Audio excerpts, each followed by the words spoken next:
যে যেতিয়া গুৰুজনাই, কাৰণ গুৰুজনাই সৰহভাগ সময়, মই শংকৰদেৱৰ কথা কৈছোঁ,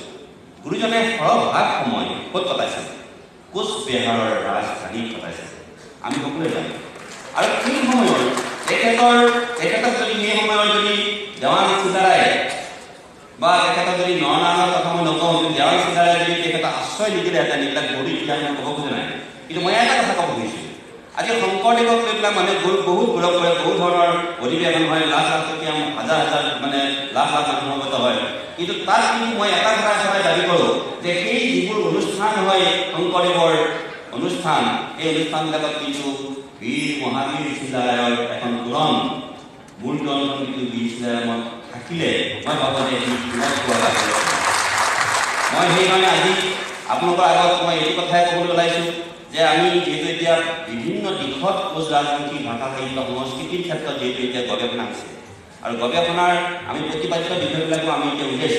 পেলাই আজি আমি প্ৰত্যেকে সাহসেৰে ক'ব লাগিব যে এই যিখিনি গোৱালপৰীয়া লোকগীত বুলি কৈছোঁ, আৰু আজি মই এটা কথাই কৈছোঁ যে মাননীয় আমাৰ মহাপুৰুষ শ্ৰীমন্ত শংকৰদেৱে যেতিয়া তেখেতে যিখিনি আমাৰ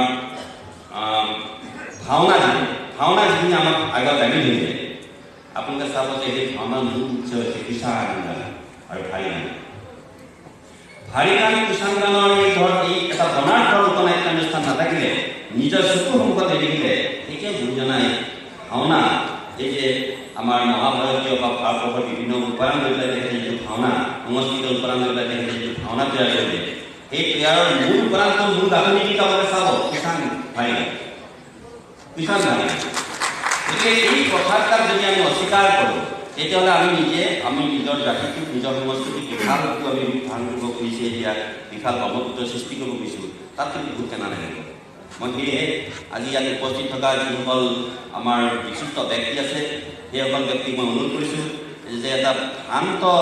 বিভ্ৰান্তিকৰ শব্দেৰে গোৱালপৰীয়া শব্দটোক যাতে কোনেও ব্যৱহাৰ নকৰে, তাত ঠাইত তেখেতসকলে ভাওয়া স্থাপিত আৰু যিখিনি নৃত্যানুষ্ঠান বা যিবিলাক আমাৰ লোকনৃত্য অনুষ্ঠান যিখিনি উৎপত্তি আৰু বিকাশ হৈছে সেই সময়ৰ কোচবিহাৰত, সেইখিনি অন্তত কোচ ৰাজবংশীৰ লোকনৃত্য লোক সংস্কৃতি হিচাপে চিনাকি কৰি দিয়া যাতে কোনেও অনীহা প্ৰকাশ নকৰে। আৰু সেই দৰে যদি আমি আগবাঢ়োঁ, তেতিয়াহে এটা বিশাল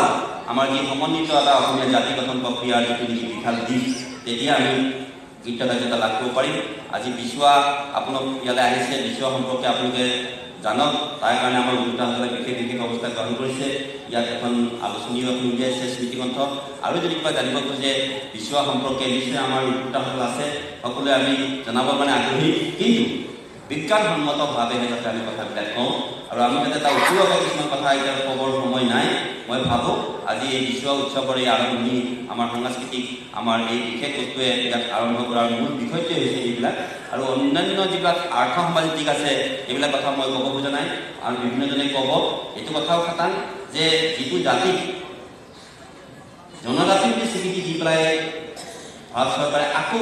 স্বীকৃতি কাটি দিলে, তাতকৈ মই ভাবোঁ যে লাজ লগা কথা, অসম ভাৰত চৰকাৰখনে এটা জাতিক যিধৰণে অপমান কৰিলে, এই অপমানটোৰ ক্ষেত্ৰত কিন্তু আমি কোনো মনে থাকিব নালাগে।